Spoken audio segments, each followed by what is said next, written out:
Diversité de ministères, mais le même Seigneur. Très bien, on y va? Verset 6. Diversité d'opérations, mais le même Dieu qui opère tout en tous. Très bien. Or, à chacun la manifestation de l'Esprit est donnée pour l'utilité commune. C'est une obligation. Tu dois chercher comment l'Esprit se manifeste en toi.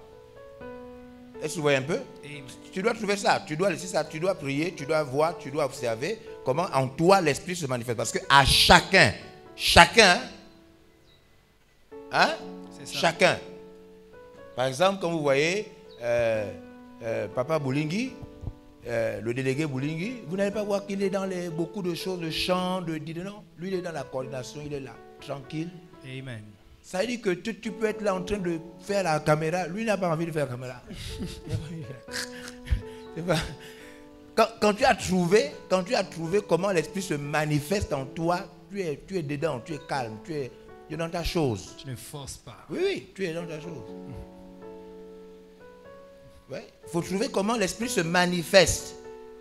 Comment l'Esprit se rend visible. Comment à travers toi, l'Esprit aide les gens. Aide l'Église. Parce que c'est pour le bien commun. L'utilité commune. Donc à travers toi, l'Esprit se manifeste. Vous savez, il y a des choses qu'on peut dire simplement comme ça là. Mais si tu comprends de quoi il s'agit, ça t'aide énormément. Hein? Comment l'Esprit se manifeste avec toi pour aider les gens. Parce que des fois, quand vous cherchez le don spirituel ou votre appel, des fois, vous ne comprenez pas que c'est pour aider les gens. Et donc, vous savez pourquoi l'Esprit ne vous parle pas. Parce que tu cherches un truc comme une puissance. Ce n'est pas un problème de puissance.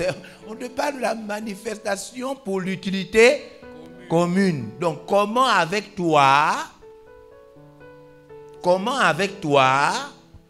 l'Esprit aide les gens. Vous voyez? Il y a des gens, donc, quand ils commencent à penser comme ça, il a trouvé son don. Il cherchait ça depuis, mais tu as trouvé quand tu comprends bien de quoi il s'agit. Comment avec toi, l'Esprit aide les gens? Qui me suit? Qui est là avec moi? Mais c'est ça, il y a des mamans qui sont là déjà. À chaque fois qu'il y a des grandes réunions ou quoi que ce soit, même les petites, elles savent qu'elles sont bien disposées à préparer, à faire le service, à laver les assiettes. Mais c'est dans 1 Corinthiens, on va voir ça tout à l'heure. C'est un don qui est à l'intérieur. Comment avec toi, l'Esprit facilite aux gens la vie? C'est ça là c'est ça, trouver son appel, trouver ses dons. C'est ça. Comment avec toi? J'ai suivi quelques films là-bas, des fois il arrive que le son n'est pas très fort. Il faut essayer de monter. Donc pourquoi il faut voir pour ceux qui nous suivent avec les missionnaires qui sont à l'extérieur et à l'intérieur. Comment avec toi? Il faut pas aimer, non, il ne faut pas inventer ce qu'on ne t'a pas encore donné. Il ne faut pas inventer ça.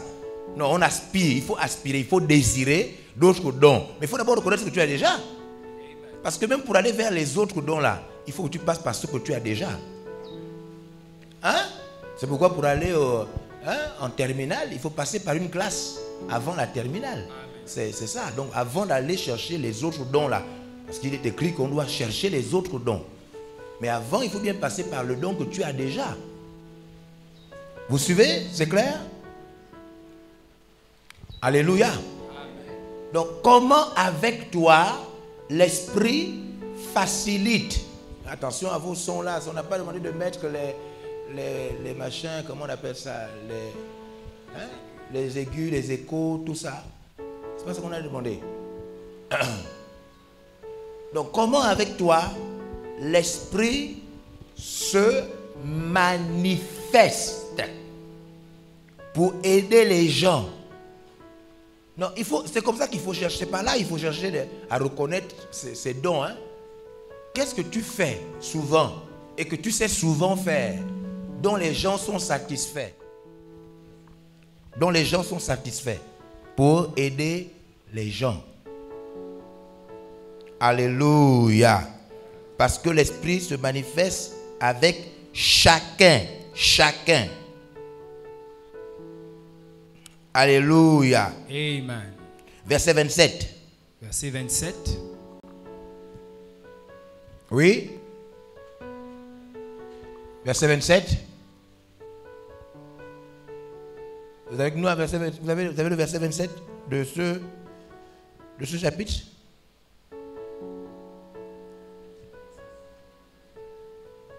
Vous êtes le corps de Christ. Vous êtes le corps de Christ. Et vous êtes ses membres. Et vous êtes ses membres. Chacun pour sa part. Chacun pour sa part. C'est-à-dire chacun de nous là, normalement, devrait pouvoir manifester Christ. Jésus doit se manifester. Mais c'est des versets très importants. Hein? Ça vous dit que vous n'êtes pas inutile, vous n'êtes pas quelqu'un de... Non, non, non, non, non. Vous avez votre place. L'Esprit veut... C'est pourquoi il ne faut pas seulement s'abandonner. Ça veut dire rester comme ça soi-même. Tu restes comme ça. Tu ne cherches pas Dieu. Tu ne jeûnes pas. Tu ne pries pas. Parce que c'est parce que tu restes comme ça qu'on ne voit pas ta manifestation spirituelle. Amen. C'est pas que Jésus ne veut pas se manifester à travers de toi. Non, Jésus a déjà prévu comment il doit se manifester à travers toi. Mais seulement il faut que maintenant, tu sois quelqu'un de dur. Tu cherches Dieu. Amen. C'est ça. Tu ne peux pas rester comme ça. Parce que pour que Jésus se manifeste en toi, il faut bien que toi aussi, tu te rapproches de lui. Plus tu te rapproches de lui, plus il se manifeste en toi. Amen. Vous me suivez bien? Amen. Donc il y a des gens, il y a même des gens qui ont fait quoi? Qui ont des fois pensé un peu à ça, don spirituel. Après ils ont laissé quoi? Ils disent même, je pense des fois à ça, mais je ne trouve pas vraiment. Quand je me vois là, je suis un... Non, à chacun.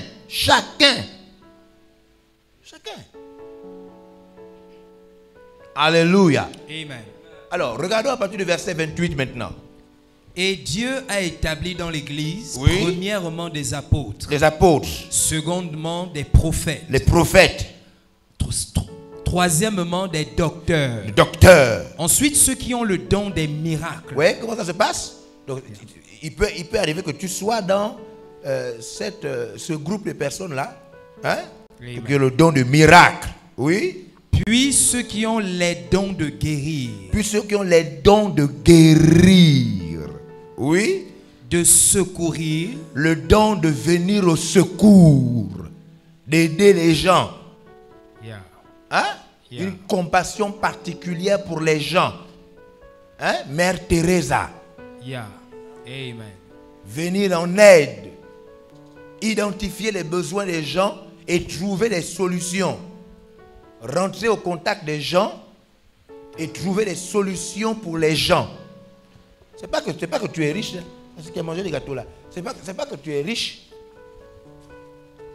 C'est pas que tu es riche. Non. Mais tu réussis à trouver des solutions aux problèmes des gens, même à travers les gens. C'est ça, Mère Teresa. Mère Teresa, elle est rentrée au contact des gens pour trouver des solutions, pour avoir des moyens pour aider les gens. Amen. Vous comprenez ça? Amen. Donc le don de secourir. On y va?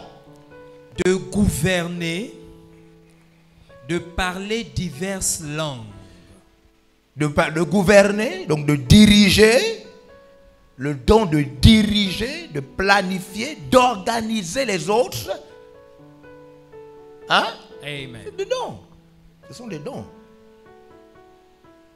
Donc le don de gouverner, donner les recommandations, superviser. Donc ce sont des dons qui manquent. On voit des fois qu'on est là, on cherche le même truc, on parle. Mais qui doit faire ça? C'est parce que c'est des dons comme ça qui manquent. Amen. Alléluia. Amen. C'est des dons comme ça. Gouverner. Parler diverses langues. Donc, ce sont des dons. Regardez Romains, chapitre 12. Donc, il faut trouver. Il y a quelque part là, il y a des dons qui sont quelque part. Romains, chapitre 12.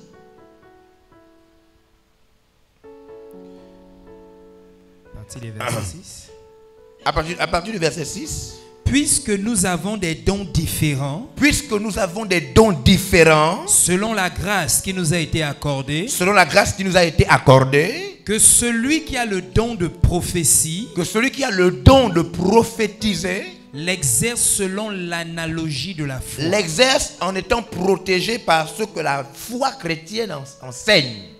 Amen. On y va. Verset 7. Que celui qui est appelé au ministère Parce que celui qui est appelé à un service, là, ministère signifie service, s'attache à son ministère. s'attache au service.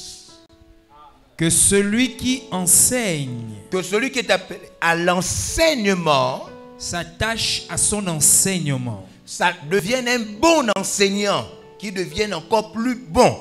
Oui. Et celui qui exhorte Oui, là maintenant, un autre don encore ressort maintenant. Le don de conseiller. Hein?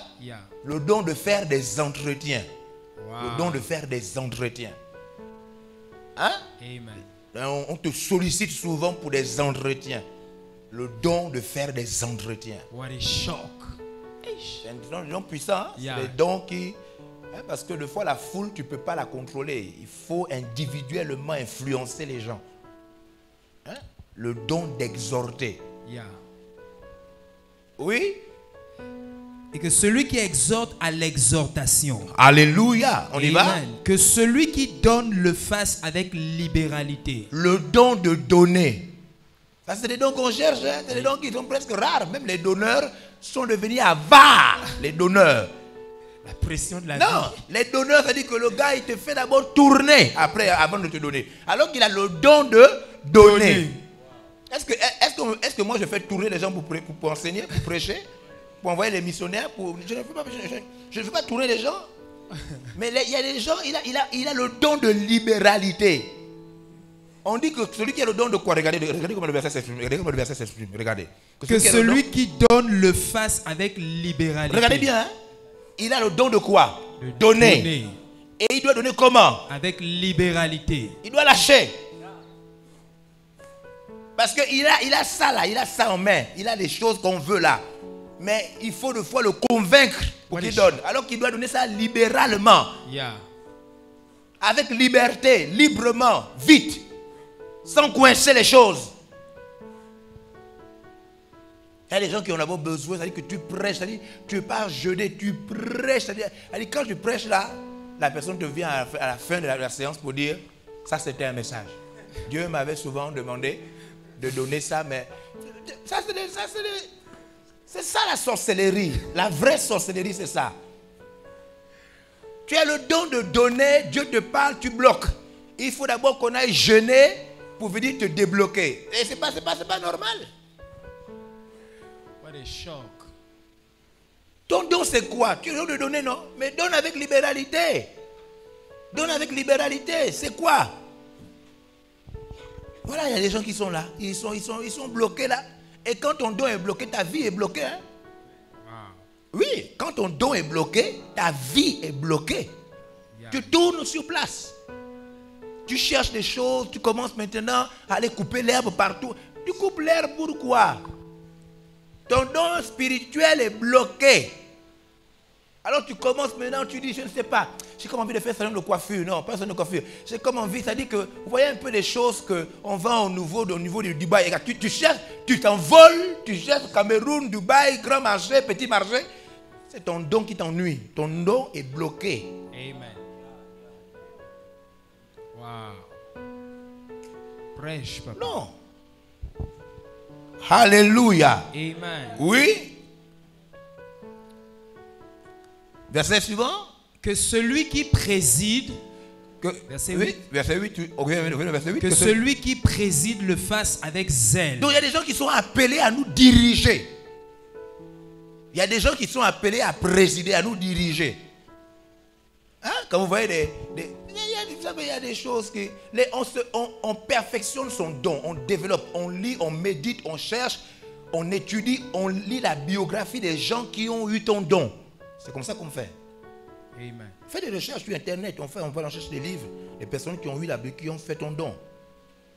On regarde leur posture, leur manière de faire, etc. Si tu as le don de présider, tu es un chantre, ou bien tu es ceci, ou bien tu es cela, tu as le don de passer devant, et puis de conduire les gens. tu ne peux pas le faire selon ton tempérament. Tu dois te mettre au standard Yeah. des pères qui t'ont précédé et qui ont réussi dans ce domaine.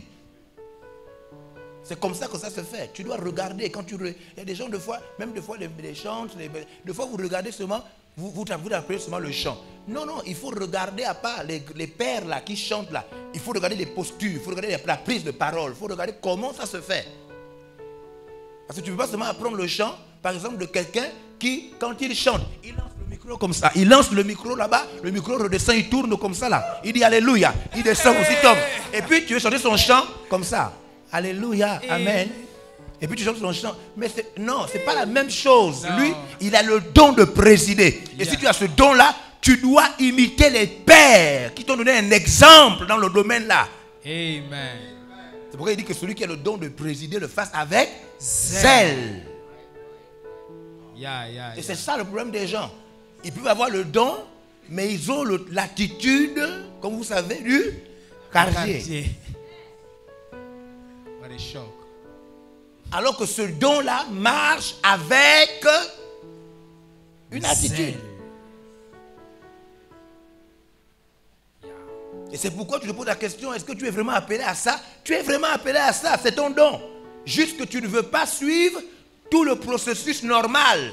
Te laisser influencer. Te laisser influencer. Le bishop de Walmills se dit que lorsque il doit apprendre de quelqu'un, il cherche à apprendre dans tout ce que la personne fait. Il veut savoir si la personne boit du thé, pourquoi la personne boit du thé. Mais pourquoi? Parce que personne n'est jamais quelqu'un par hasard. Amen. Personne. Quelqu'un, c'est un ensemble de choses qui font quelqu'un. Donc si tu vois quelqu'un qui chante très bien et puis qui te dit que avant de chanter, il ne boit pas de l'eau glacée, fais attention à ça. Amen. C'est pas seulement que tu vas chercher à chanter ses chants. Yeah. S'il ne boit pas de l'eau glacée, ne bois pas de l'eau glacée, fais attention. Amen. Quelqu'un n'est jamais quelqu'un par Hasard. Yes, that's it. C'est ça que les gens ne savent pas pour se développer dans leur don. Ils ne savent pas qu'il faut regarder la manière de faire, de bouger, de ceci. Qu'est-ce qu'il fait? Est-ce qu'il fait du sport? Peut-être que l'endurance qu'il a là est liée au sport qu'il fait. C'est ça. C'est un ensemble de choses. Donc il faut rentrer dans l'art d'imiter, l'art de copier. Yeah. Il faut regarder. Il ne fait pas ça comme ça. Si tu vois qu'il fait souvent comme ça, quelqu'un qui reste debout des heures, regarde ses chaussures. Yeah. Il faut regarder ses chaussures. Comment il fait pour rester debout des heures et des heures? Il n'a pas les mêmes chaussures que toi. Yeah. Donc le fois, les gens ne savent pas imiter, ils ne savent pas copier, ils copient juste la partie qui l'intéresse, sans savoir que la partie qui l'intéresse là est due à un ensemble de choses. Yeah. Alors, tu as certainement trouvé ton don, mais parce que tu n'es pas très strict avec la recherche autour de ce don, c'est là où maintenant tu commences à te demander est-ce que c'est vraiment ça, est-ce que c'est pas l'autre, parce que tu penses juste à ça un peu, tu réfléchis, mais tu ne fais pas une vraie recherche avec des vraies observations. Tu n'insistes pas. C'est pourquoi tu n'es pas sûr. Parce que l'assurance profonde est liée à la bonne connaissance. Amen. La vraie assurance est liée à la bonne connaissance. Quand tu connais vraiment, tu es vraiment sûr. Amen. C'est vrai. C'est vrai. Quand tu connais vraiment, tu es vraiment sûr. Ça, c'est vrai. Donc, deux fois, l'incertitude là, du fait que tu ne connais pas vraiment, tu n'as pas les bonnes informations, tu n'as pas bien cherché. C'est pourquoi tu n'es donc pas sûr. Parce que, par exemple, il n'y a pas de relation, entre le don de secourir et puis, par exemple, le don de prophétie. Il n'y a pas. Secourir, venir en aide aux gens, les malades, les orphelins, les pauvres. Et puis le prophète. Tu dis, Je sens comme si je suis dans le don de secourir, bien je suis un prophète. Bon, pardon, c'est deux trucs totalement différents. Le prophète rêve, il a des visions, il a des choses. Des fois même il a des peurs de parler parce qu'il voit des choses, il entend des choses, il a des paroles qui lui montrent, la Bible se révèle à lui, Dieu lui dit des choses sur la vie des gens. Il veut parler, il veut informer. Il reçoit. Il commence son ministère avec des incertitudes. Et au fur et à mesure, il reçoit des confirmations que ce qu'il a pensé là, ce qu'il a reçu là, ce que Dieu lui a dit là, c'est vraiment réel. Il prend confiance au fur et à mesure. C'est courir, c'est aller aider les gens. Où est le lien? Donc tu n'as pas la bonne information et des fois tu es là, tu es devant un quatre dons. Je ne sais pas si je suis vraiment un évangéliste, je ne sais pas vraiment si je suis appelé à donner. Je sens comme si je suis appelé à donner. Mon parent donne si tu es appelé à donner, pardon, laisse tu l'évangéliste.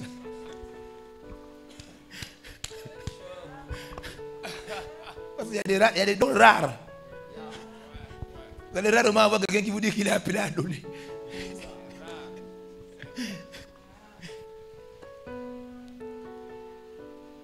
Alléluia. Amen. Oui. Que celui qui pratique la miséricorde le fasse avec joie. Que celui qui pratique la miséricorde le fasse avec joie. Ça, c'est le don d'aider, de se sacrifier pour les autres. Ce n'est pas secourir seulement. C'est le don d'aider, de se sacrifier pour les autres.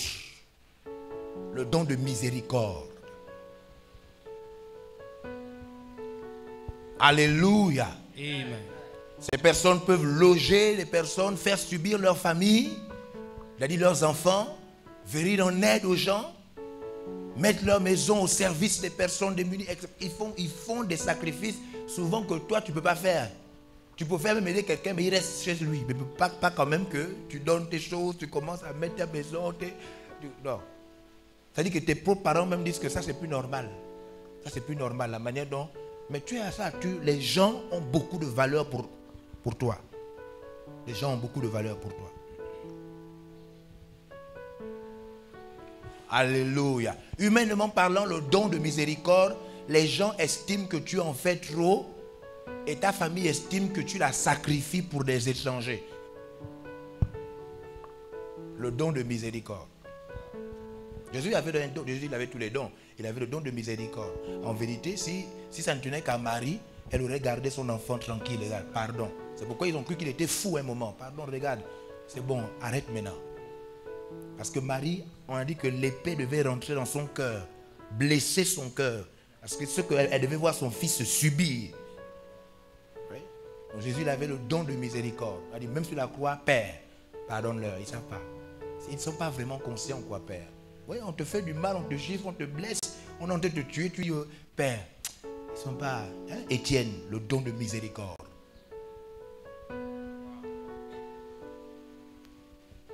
Donc les gens estiment que non, là quand même, là tu en fais un peu trop, tu te sacrifies trop là quand même. Hein? Toi aussi quand même, tu as une vie, tu as quand même des enfants, pense quand même des trucs comme ça. Mais ils ne peuvent pas te comprendre, ils n'ont pas le don de miséricorde. Alléluia. Amen. Donc voici, ce sont des dons qui sont là, qui existent. Ils sont nombreux. Ils sont plus nombreux que ceux que nous sommes en train de lire. Que la charité se fasse donc sans hypocrisie. Ayez le mal en horreur. Attachez-vous fortement au bien. Au bien. Il y a beaucoup de dons. Il y a beaucoup de dons. La Bible n'a pas été écrite pour nous faire une liste définitive des dons. Donc il y a des dons connus, des dons implicites, des dons dans plusieurs secteurs. Il y a beaucoup de formes de dons. La seule chose qu'il faut comprendre dans le don, c'est que le don est un charisme, une capacité surnaturelle d'être au service des gens.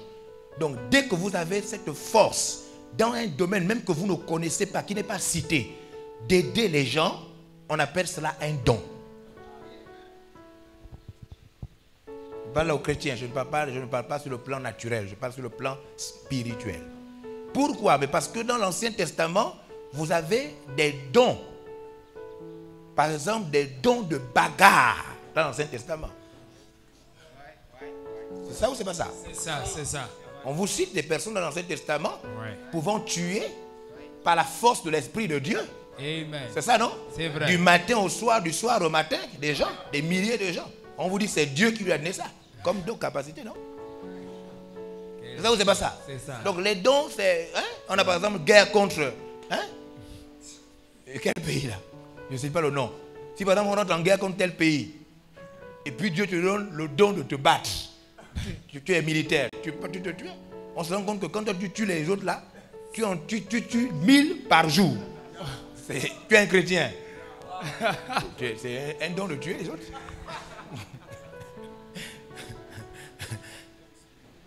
Le don, c'est la faculté que le Saint-Esprit donne à un croyant pour être au service des autres.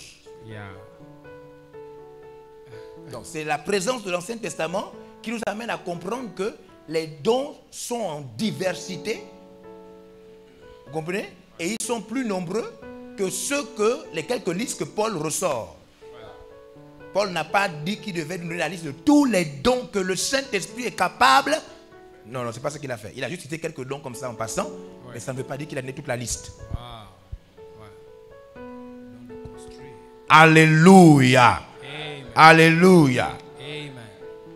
Par exemple, là, il y a des dons maintenant qui sont manifestes et qui sont en relation avec ce qu'on appelle des grands corps.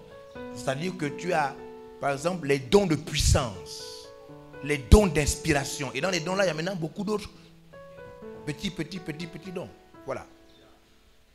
Donc il y a des couloirs de dons. Il y a des couloirs. Hein? Les dons d'oration. Voilà. Dons d'inspiration. Dons de connaissance. Et dans les dons de connaissance, il y a maintenant des classes.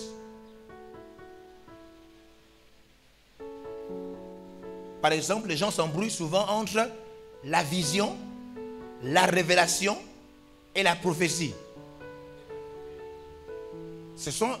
La prophétie est le don le plus cité, mais en vérité, ils font partie tout simplement des dons d'inspiration.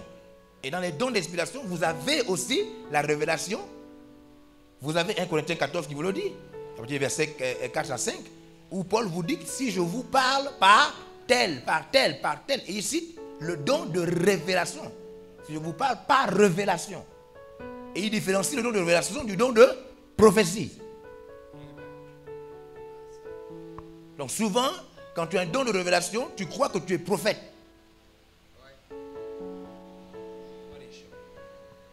Et c'est ça qui fait à ce que les gens, des fois, peuvent s'embrouiller. C'est pourquoi on dit que l'assurance vient de la bonne recherche.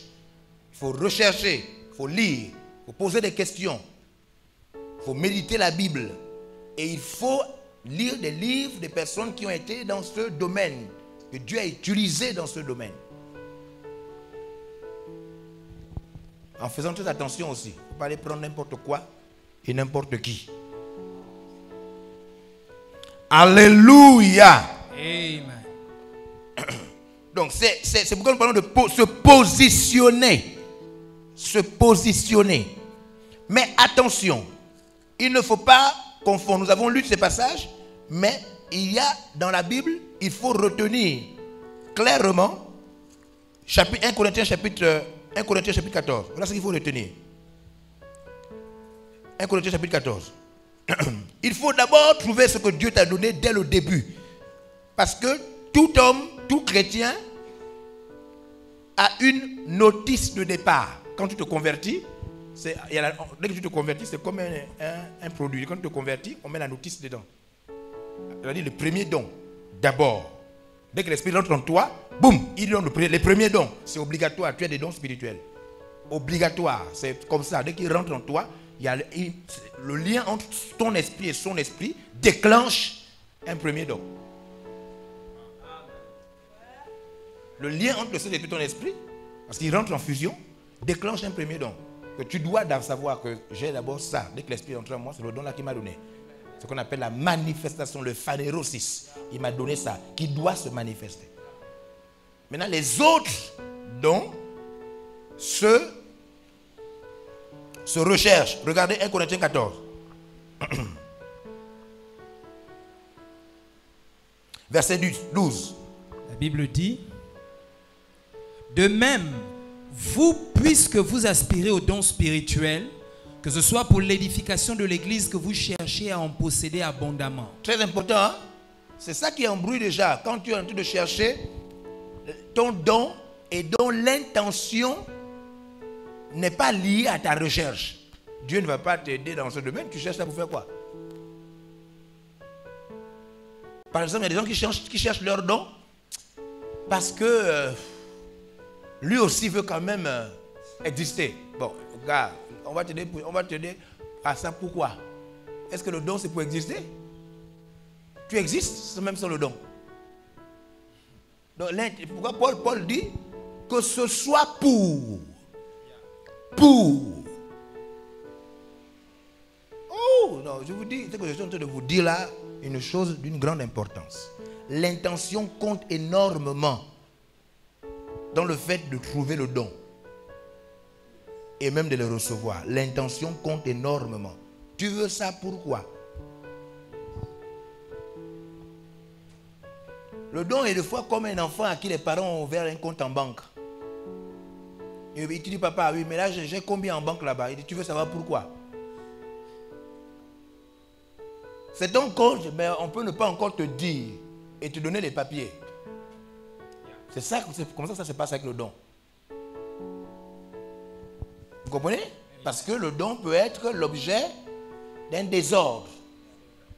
La Bible a été, chapitre 12, chapitre 13, chapitre 14 des livres de Corinthiens ont été écrits 12, 13, 14 à cause du désordre que les dons spirituels ont organisé dans l'église.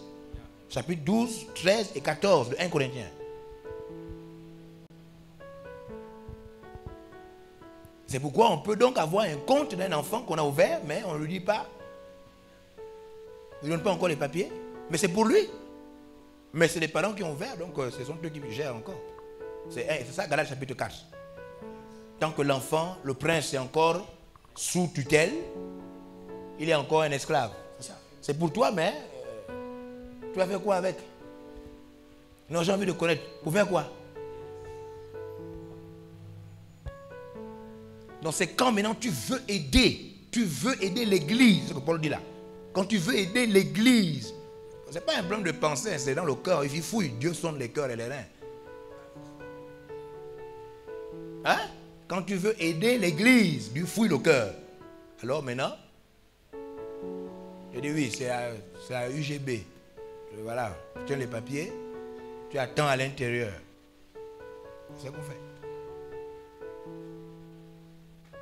Donc l'intention, le don et l'intention sont liés. L'intention. Alléluia. Amen. Nous étions en train de lire quel texte là? Verset 12. Oui, on y va? Verset 13. C'est pourquoi que celui qui parle en langue prie pour avoir le don d'interpréter. Oui, c'est un autre don encore. C'est ça, non? C'est ça. C'est ça, non? C'est ça. Un autre don.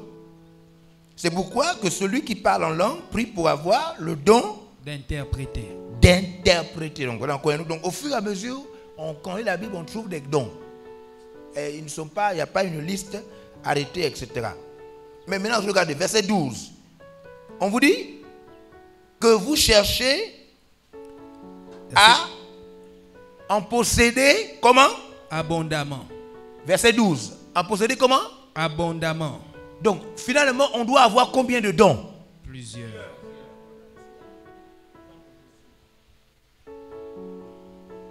Yeah.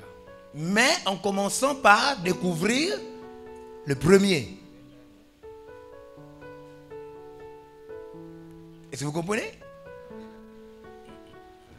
Alors, regardez un peu comment on fait pour rentrer en possession des différents dons. Je vous ai dit la première chose. Pour connaître son don, il faut savoir à quoi tu es utile aux autres. Quand tu fais ça, à quoi tu es utile aux autres quand tu le fais par le Seigneur. Et souvent, tout le monde ne fait pas ça. Tout le monde ne fait pas ce que tu fais là. Est-ce que vous comprenez ça? Je prends un exemple. Quelqu'un arrive, il aime balayer, il aime mettre les chaises, il aime disposer. La plupart des gens viennent au moment de la réunion. Lui, il vient donc plus tôt. Et il le fait toujours, souvent, sans être forcé. Ça lui vient d'où ça? C'est un don de service. Mais parce que pour mettre les chaises, balayer, tout ça, nettoyer constamment, il faut bien qu'il fasse le sacrifice de venir plus tôt. Et pour ça, il faut que des pensées viennent chaque fois dans sa tête et dans son esprit. N'est-ce pas? Et est-ce que c'est utile aux autres? Oui, c'est utile aux autres chaque fois. C'est un don de service. C'est un des premiers dons qui s'est manifesté et dont la personne a. Ce n'est pas le seul. Ce ne sera pas le seul. C'est le premier qui se manifeste visiblement.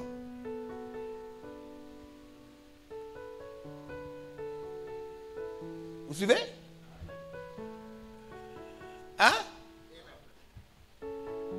Donc le don, c'est la chose qui il faut vraiment identifier ça comme ça, hein, la chose qui est au service des autres, que le Saint-Esprit met au service des autres à travers toi. Il ne faut pas l'abandonner. Tout à l'heure, on va revenir sur ça. J'espère que vous allez... j'espère que vous avez déjà fait ça. J'espère que vous allez chercher vos suiveurs que vous aviez abandonnés. J'espère que certains ont déjà commencé. Il ne faut pas venir ici pour écrire. Tu écris et puis en fin de semaine, tu comptes faire tout ce qu'on a dit. Tu vas m'oublier. Ce n'est pas ça. Est-ce que tu as commencé à chercher tes suiveurs que tu as abandonnés? Qui se souvient de la séance d'hier? Les suiveurs. Est-ce que tu as commencé à retrouver ou bien tu es parti dormir? Tu es parti dormir et tu es parti prier pour tout et rien. Hier soir, quand tu es rentré chez toi, tu as prié pour tout et rien. On ne prie pas, quand on est enseigné, on ne prie plus pour tout et rien. Non, non, non. On prie maintenant pour ce qu'on a appris et ce qu'on veut vivre, mettre en pratique. Quand on a enseigné, on ne prie pas pour tout et rien. Seigneur, vraiment, guide-moi, oriente-moi. Bon, pardon, ça c'est tout et rien. On t'a dit 3 choses hier. C'est ça là pour lequel tu pries. Tu ne peux encore prier que dire Dieu, guide-moi, oriente-moi. Ah, ça c'est quand on ne dit pas encore enseigné.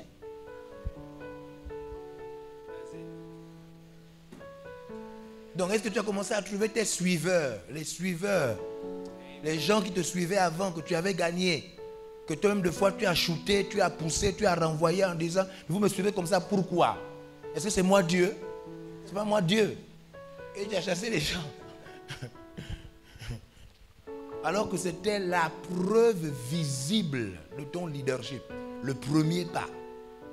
Et tu les as chassés.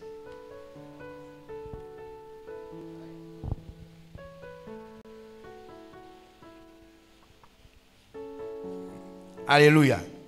Donc, il y a trouvé son don, c'est donc trouver la chose par laquelle le Saint-Esprit te met en relation, te met au service des autres. Au service des autres. Une chose souvent que tout le monde ne fait pas. Qui te demande un sacrifice ou bien de l'effort personnel. Et dont les autres sont bénéficiaires. Les autres profitent de ça. Trouve ça. Trouve ça. Quand c'est naturel, ça s'appelle un talent. Et quand c'est une chose de l'église, de Dieu, c'est un don spirituel.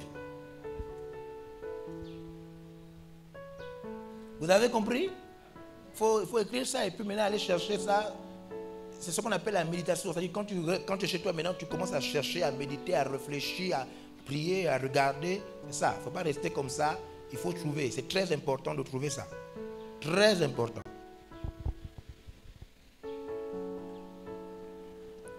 Alléluia. Alors, 2 autres éléments, c'est comment aspirer aux dons, aux autres dons. Parce qu'on doit en avoir abondamment. Comment le faire?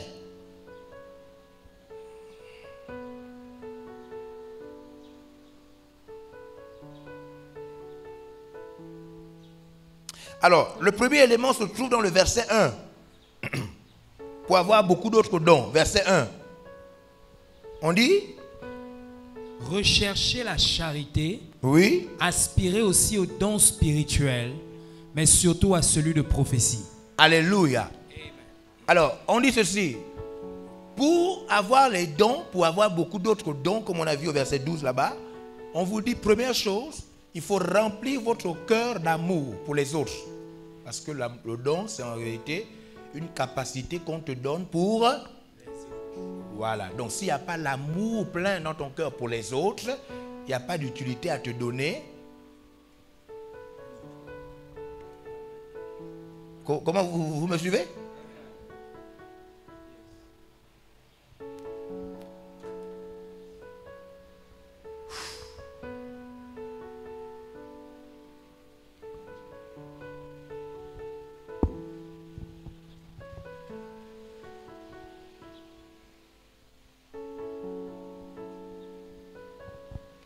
Les autres, je veux souligner un aspect qui est en relation à ce que je veux dire, qui n'a rien à voir, mais qui, c'est un bonus, ce que j'ai envie de dire. Dès que vous voulez faire votre chose, vous ne pouvez pas atteindre un niveau de stabilité financière. Quand ce que vous faites, c'est pour vous. Les riches, ceux qui deviennent riches, ceux qui augmentent ce qu'ils ont comme moyen, ce sont ceux qui se câblent, ceux qui font pour les autres. Et donc pour les autres, ils ont leur part qui est suffisante. Bon.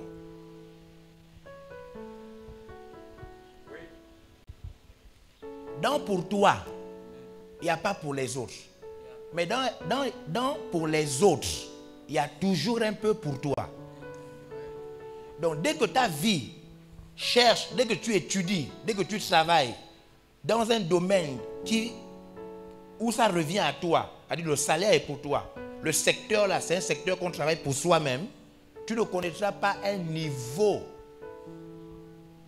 des moyens financiers.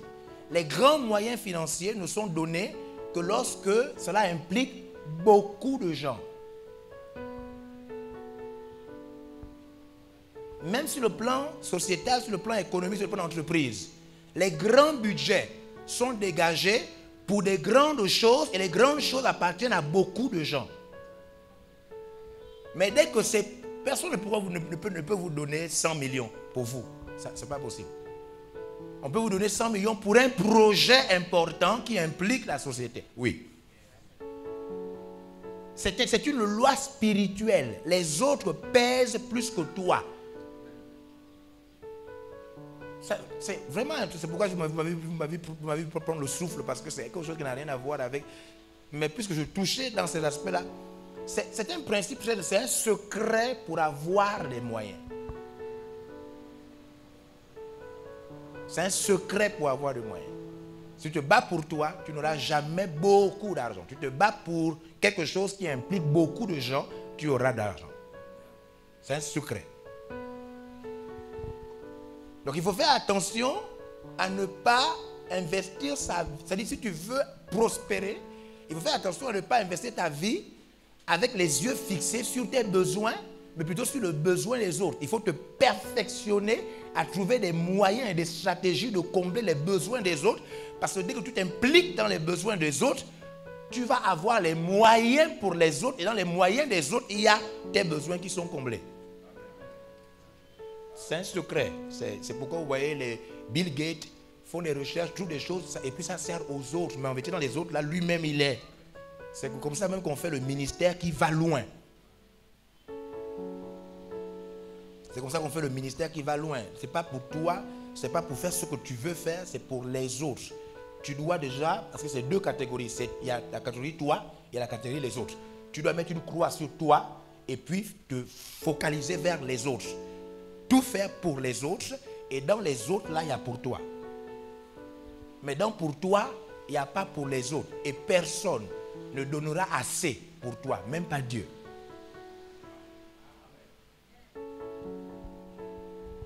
C'est ce que signifie 1 Corinthiens chapitre 14, verset 1. Relisez, regardez. C'est ça le but du chapitre 14 du livre de 1 Corinthiens. Quand vous voyez qu'il fait la différence entre le parler en langue et le don de prophétie. Le parler en langue, c'est un don qui est pour toi. La prophétie, c'est un don qui est pour les autres, mais qui est en toi. Donc c'est un principe spirituel. Et c'est un principe qui s'applique même en économie, en n'importe quoi. Tu veux avoir des moyens, tu veux avoir un ministère qui prospère, tu veux avoir quoi? Il faut que tu mettes une croix sur toi.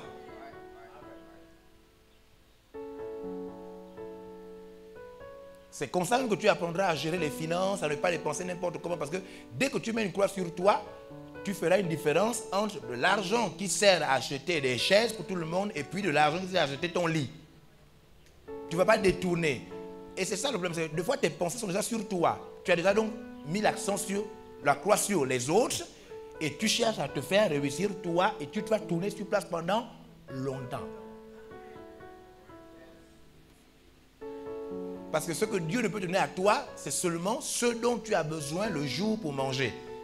Par contre, ce que Dieu donne à celui qui cherche pour les autres et qui a mis une croix sur lui, Dieu lui donne beaucoup de moyens. Donc c'est un choix que tu dois faire maintenant.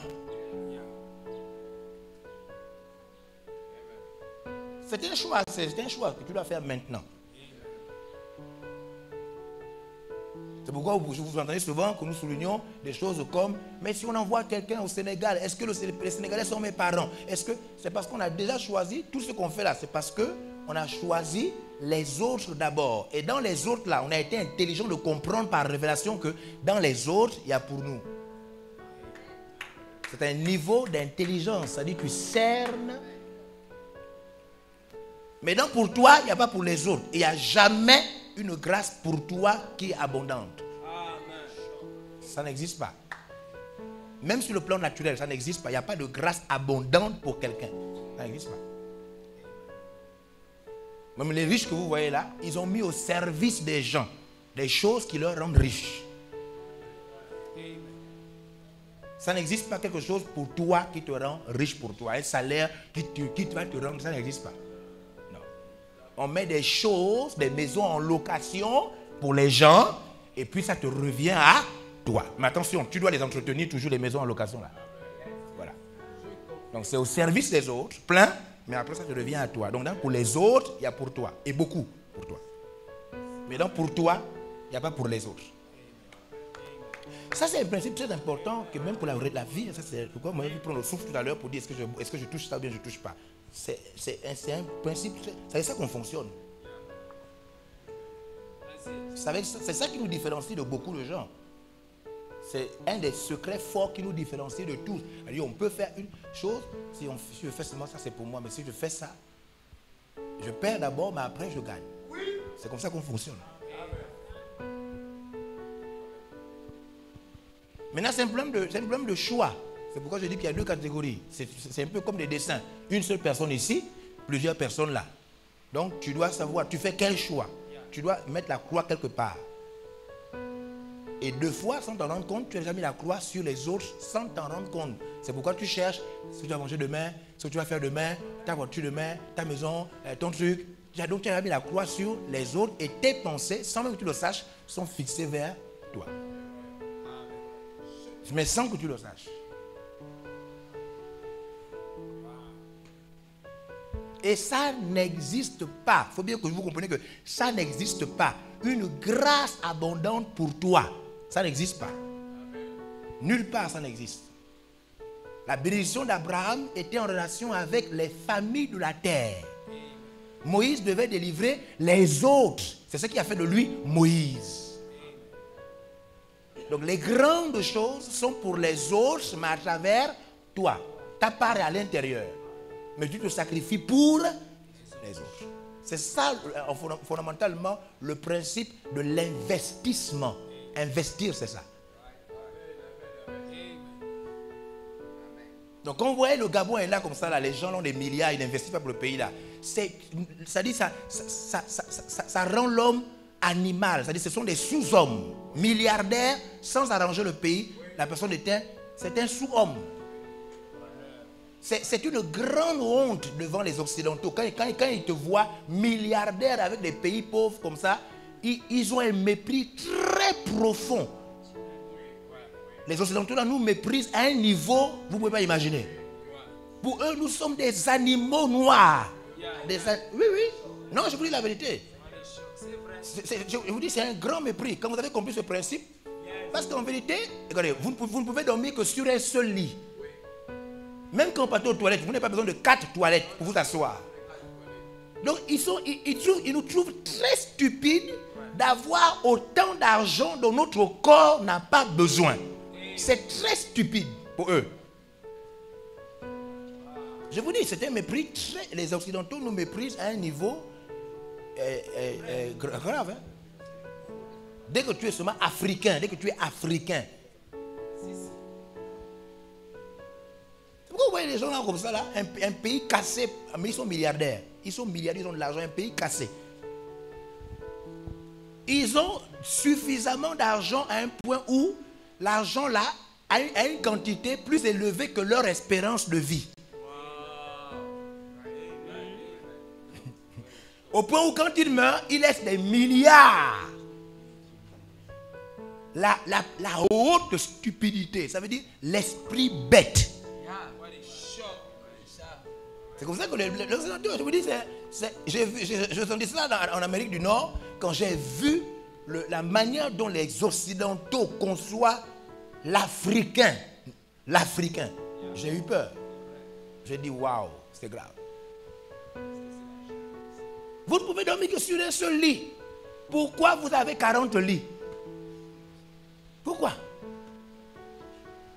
Payez le plus beau lit que vous voulez, mais un seul lit, parce que vous ne pouvez dormir que sur un seul lit. C'est tellement stupide. 30 maisons et vous n'habitez que dans une seule maison.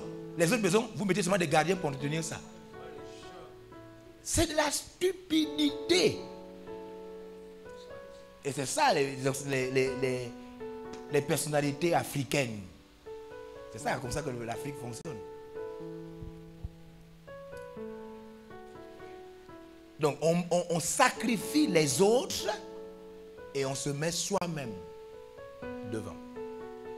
Les conséquences sont multiples, grandes. C'est ça que vous voyez là, des maisons comme ça, les routes comme vous voyez. C'est ça, c'est dû à seulement ça. C'est pourquoi le chapitre 14 a été écrit par l'apôtre Paul. Et il fait quoi? Il met le chapitre 13 entre le chapitre 12 et le chapitre 14. Donc le chapitre 12, le chapitre des dons, donc des capacités. Et puis après il introduit le chapitre 13 qui est le chapitre de l'amour. Après maintenant il montre le chapitre 14 qui montre la différence entre le don qui touche à soi-même et le don qui est utile pour les autres. C'est ce qu'il fait. C'est un haut niveau.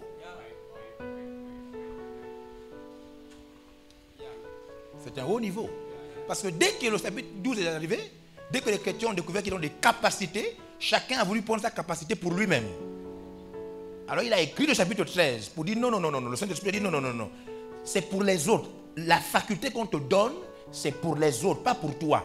Le talent que tu as là, le savoir-faire que tu as là, c'est pour les autres, pas pour toi. Ne mets pas tes capacités au service de tes plaisirs. Sinon, tu n'auras seulement que ton salaire.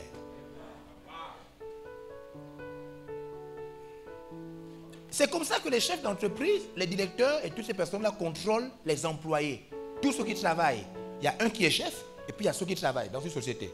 Le chef d'entreprise est celui qui met les choses pour les autres. Salaire, tout. Il fait une dépense, il crée une organisation et puis il engage les autres. Les autres sont contrôlés par un seul désir, avoir un salaire pour eux. Alors le chef d'entreprise contrôle les personnes là par leur égoïsme. Ils travaillent, ils lui font rentrer de l'argent et puis lui leur donne un peu seulement leur salaire. Donc à travers leur égoïsme, le chef d'entreprise contrôle les employés. Vous savez ça qu'on fonctionne? Vous savez ça qu'on fonctionne?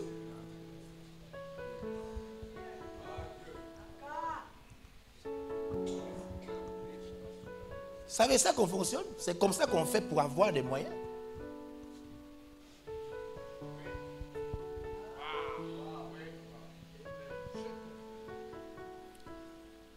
Donc, il faut vraiment rentrer chez toi, tu pars regarder, tu vas voir que les autres sont de ce côté, toi tu es de ce côté, et tu mets une croix sur toi.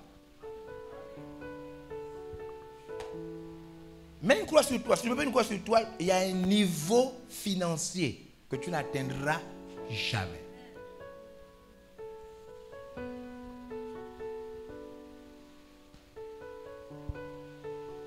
Mais je peux aller vivre en Australie moi-même. Mais pourquoi je vais envoyer les missionnaires?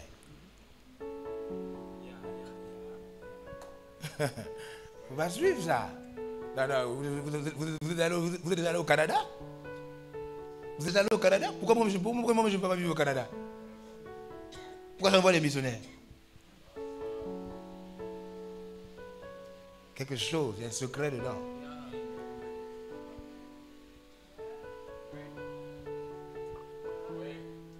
À suivre.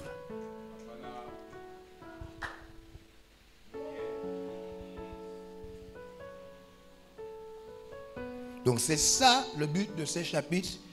Et donc l'élément pour avoir beaucoup de dons, je parlais de beaucoup de dons après, je me suis dit, est-ce que je leur parle de comment on fait aussi pour avoir beaucoup d'argent? C'est le même principe.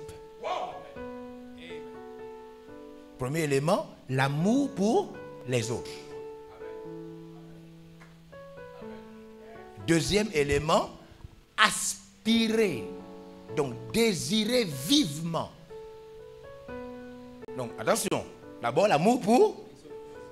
Donc les autres sont la base sur laquelle nous désirons avoir beaucoup plus. Les autres. Est-ce que vous comprenez? Donc les autres d'abord. Ensuite, on désire avoir beaucoup plus pour. C'est pourquoi la première pensée d'un vrai DG, d'un vrai directeur général, pas le public, hein, le public c'est des faux trucs en Afrique. Je parle du privé, des vrais trucs. Hein. Le public c'est des faux trucs, c'est des voleurs, des gens qui font du désordre. Donc, dans une vraie entreprise qui marche, au privé, le souci d'un vrai DG, c'est d'abord de payer les salaires des gens à la fin du mois. Dans une vraie entreprise. Vous comprenez ça? Il veut d'abord satisfaire à tout le monde, parce que plus il satisfait à ses employés, il aura un bon revenu de travail. Le respect, la considération et toutes ces choses. Les choses marchent toujours tant que les employés sont satisfaits.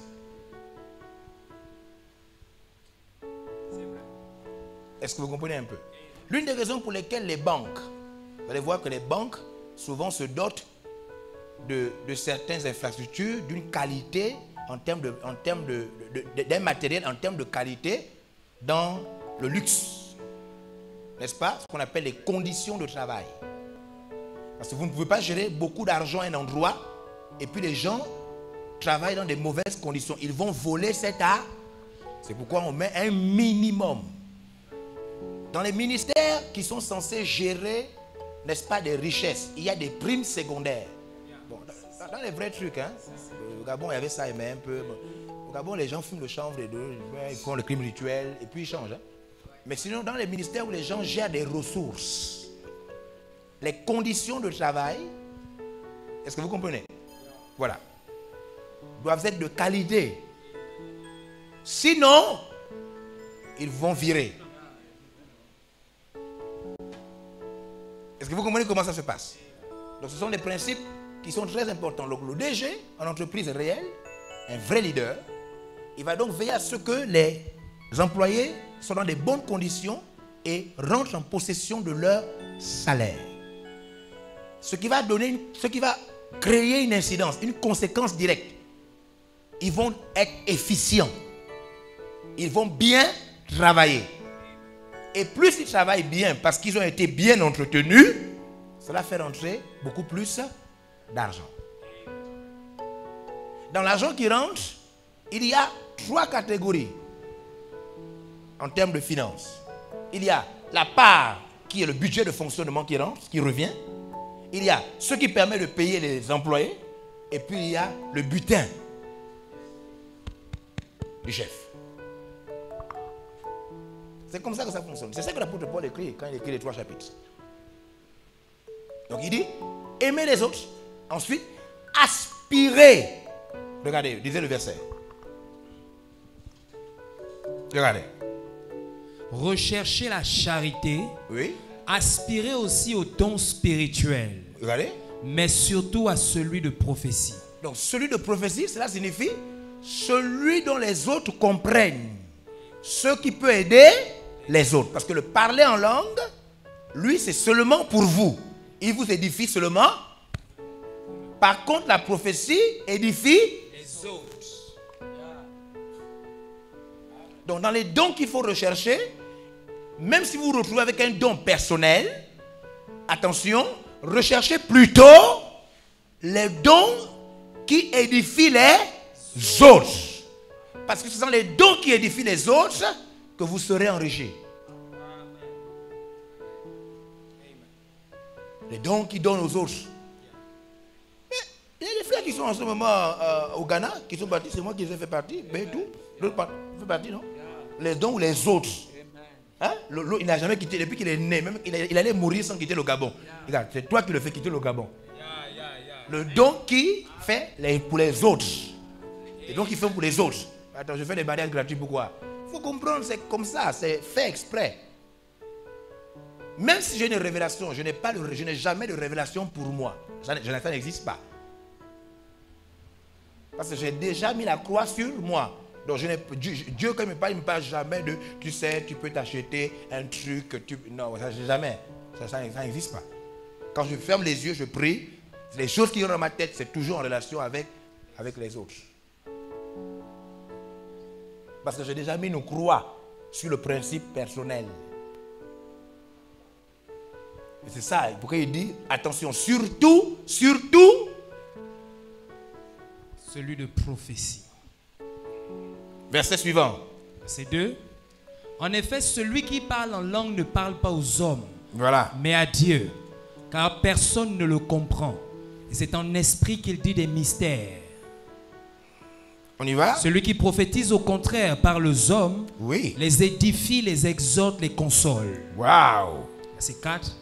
Celui qui parle en langue s'édifie lui-même. Celui qui prophétise édifie l'église. Oui.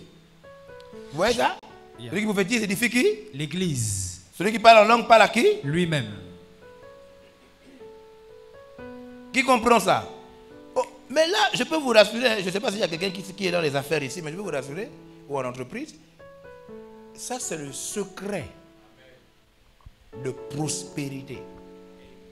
Que tu sois pasteur, chef d'entreprise ou pas, ça c'est le secret. Quand tu veux avoir des moyens qui augmentent au fur et à mesure. C'est comme ça que c'est. Il y a deux catégories. Il y a ceux qui sont comme ça, qui ont fait la croix sur quelqu'un et qui pensent aux autres. Et puis il y a ceux qui ont mis la croix sur les autres et qui pensent à eux. Ceux qui pensent à eux, c'est ce qu'on appelle des salariés. Ce sont eux les employés. Ils vont travailler pour quelqu'un, à la fin on leur donne un salaire. Ils ont pour souci leur salaire, leur maison, leur facture, courant, eau, voiture. Donc ils pensent à eux. Et donc ils ont besoin d'un travail. Maintenant, après il y a maintenant les employeurs. Ceux qui mettent des choses en place pour les travailleurs et qui ont compris que l'argent se trouve à faire pour les autres et non à faire pour soi-même. C'est ça. Eux, ils sont plus intelligents que les autres.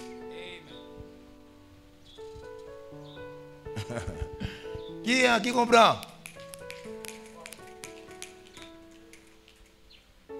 Mais ça se suit, ce sont des choses simples. Hein?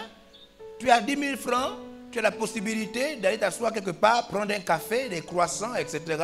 Ou bien d'aller prendre du lait caillé, faire du lait caillé et puis vendre aux autres. Parce que tu sais que les autres ont besoin de lait caillé chaque fois qu'ils jeûnent. Donc c'est deux possibilités. Ou tu prends ça pour toi, ou tu mets ça au service des autres.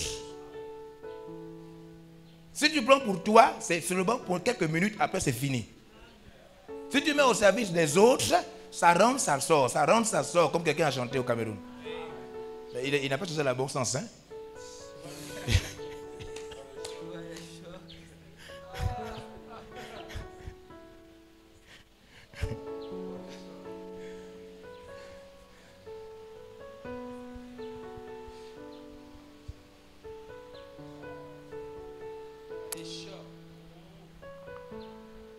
Alléluia. Donc c'est ce que l'apôtre Paul est en train de faire. Il est en train de, voilà, il est en train de faire ça. Il vous montre. Regardez maintenant un peu, verset 6. Après on va terminer avec le verset 31. Et maintenant, frères, de quelle utilité vous serais-je si je venais à vous parlant en langue? Et si je ne vous parlais pas par révélation? De quelle? De quelle quoi? Utilité. De quelle? Utilité. Frère, de quelle? Utilité. Vous serais-je, n'est-ce pas? Yeah. Si je vous parlais en langue. Ça vous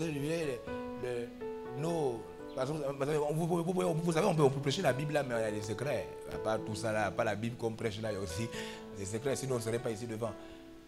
Si c'était seulement la Bible, si c'était seulement Jean 3,16, tout ça là, pourquoi on est là devant?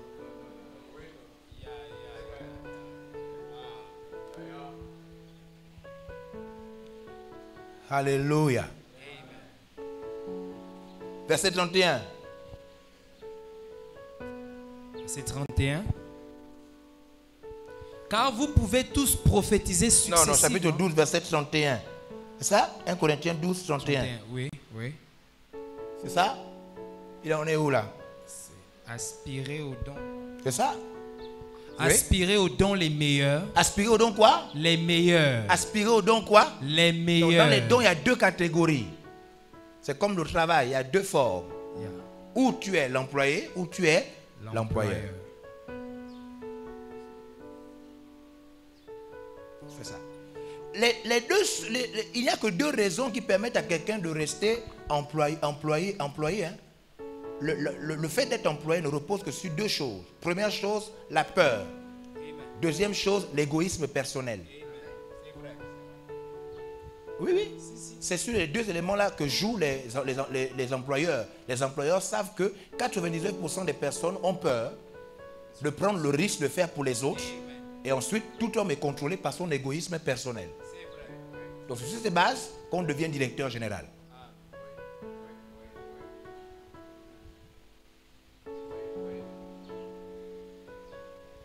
C'est ça. Là, mon petit, je te parlais d'avoir tes salons. Toi, tu peux aller travailler pour quelqu'un. C'est ça, c'est-à-dire que c'est seulement deux choses. La peur de faire pour toi. Et le désir d'avoir vite ton petit salaire qu'on te donne. Alors que ton travail est toujours au-dessus de ton salaire. Hein? C'est vrai. Oui, ton travail est au-dessus de ton salaire. Parce que ton travail ne fait pas rentrer que ton salaire. C'est vrai. Et si ton travail faisait rentrer ton salaire, pourquoi on te paye? Ton travail fait rentrer ton salaire et le salaire de ton patron. Les impôts et beaucoup d'autres choses.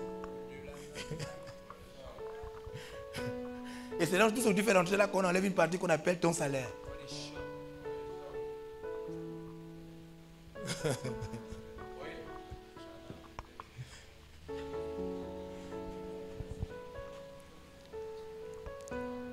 Bon, on ferme la parenthèse puisque tu ne veux pas être directeur général.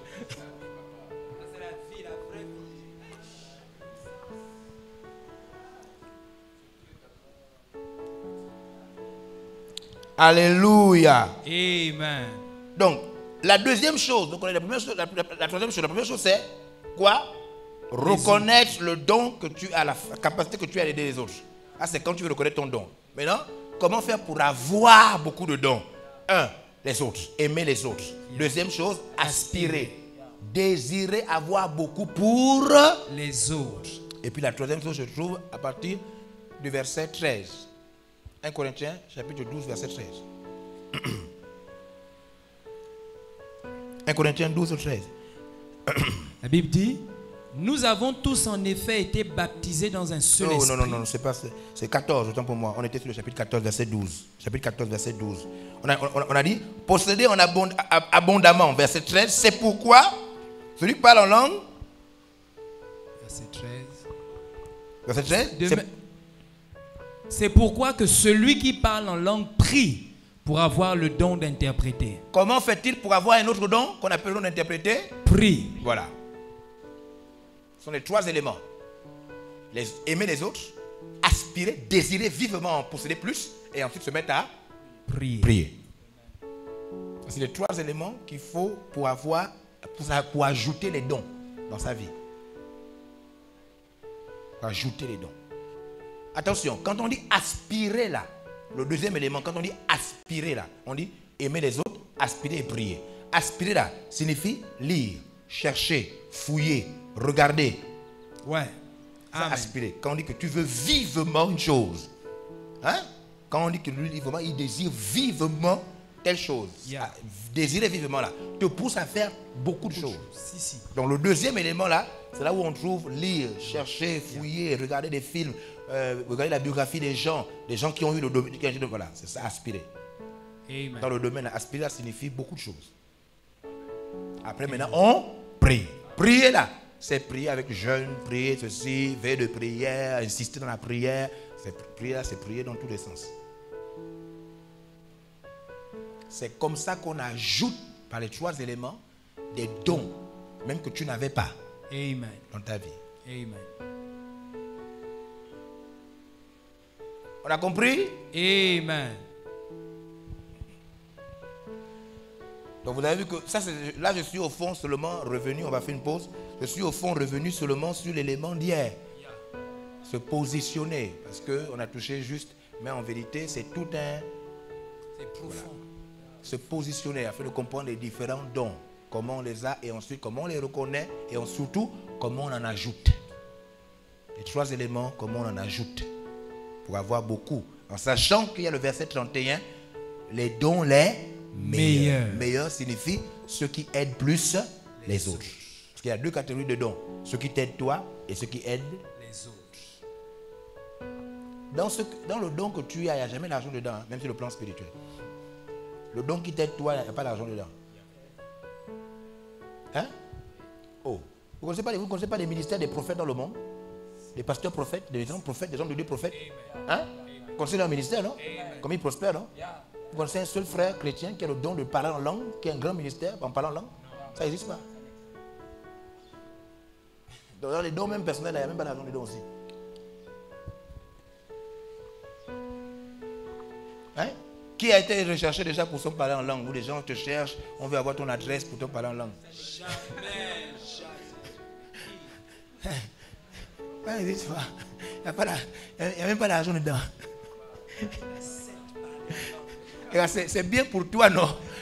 Hein? Même si tu fais des parler en langue rares. Même si tu fais des sons rares. Personne ne te cherche pour ça. Personne ne va te payer un billet d'avion pour venir nous faire entendre ça. Donc les dons personnels sont bien, mais c'est pour toi seulement. Ça ne t'amènera nulle part. C'est pourquoi tout salaire est calculé. Le salaire est calculé pour que tu reviennes le mois prochain encore travailler. Ton salaire ne peut jamais te rendre riche. Ton salaire, c'est seulement fait pour un mois, pour que le mois prochain, tu reviennes encore. C'est conventionnel, ça a été réfléchi, c'est fait comme ça. Ça n'existe pas, c'est pas qu'on fait comme ça, non, c'est fait comme ça. C'est pourquoi quand les élèves vont à l'école, quand les étudiants sortent, ils doivent demander à leur professeur, quand je finis, je suis dans quelle catégorie, je dois payer combien, parce que c'est lié déjà, c'est pas que on te paye selon ta... Non, on te paye, c'est déjà des couloirs. Si tu as un bac plus 2, si ta formation c'est un bac plus 5, c'est déjà des couloirs. C'est réfléchi, c'est fait exprès pour que tu reviennes le mois prochain.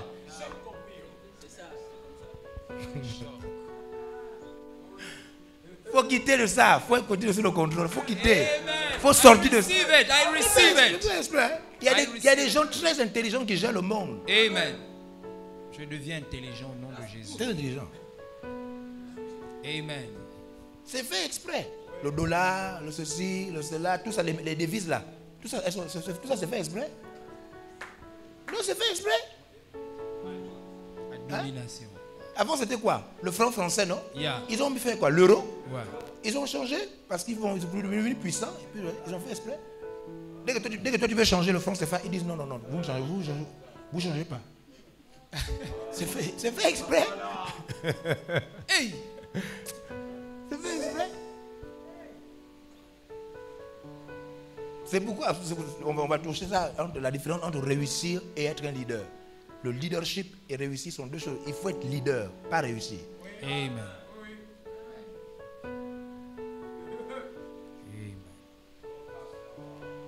Oui, on pose la question et puis on fait une pause de 5 minutes. Ok, merci. Je voulais dire que, bon, c'est une question, voilà. Je voulais dire, la découverte des dons peut aussi se faire par la domination. En fait, ce que je voulais dire, c'est que mes premiers dons, du genre spirituel, je les ai découverts hors de l'église. Ça s'est fait comment? C'est-à-dire, je me suis imposé, donc, depuis l'école primaire, j'étais déjà chrétien, je me suis converti à 8 ans. Maintenant, puisque j'avais constaté que j'étais dans un monde où c'était la brimade, et quiconque était chef de classe était le maître dans la classe. Et donc, quand je suis arrivé au CM1, donc j'ai tellement vu ça que je me suis décidé à me positionner également, donc en tant que chef. Donc, chef de classe. Chef de classe. Et donc, j'ai bien constaté qu'en tant que chef de classe, j'avais la domination sur les autres. Ok. Donc, j'ai commencé par dominer et jusqu'au collège, maintenant, j'ai aimé être chef de classe. Ok. Et donc, ça s'est traduit maintenant, c'est-à-dire cette domination-là, c'est devenu aussi, c'est-à-dire j'avais déjà le sentiment d'aider, c'est-à-dire de gouverner. Donc, je pouvais venir en aide aux élèves de la classe, faire des propositions. Donc, j'avais même des fois... je faisais même des propositions de suppression de certaines règles dans le règlement intérieur qui n'étaient pas toujours avantageuses pour les élèves. Donc ça s'est traduit comme ça jusqu'à ce que... Donc j'ai découvert en même temps que j'avais déjà le don de gouverner, j'ai découvert aussi que j'avais le don de présider.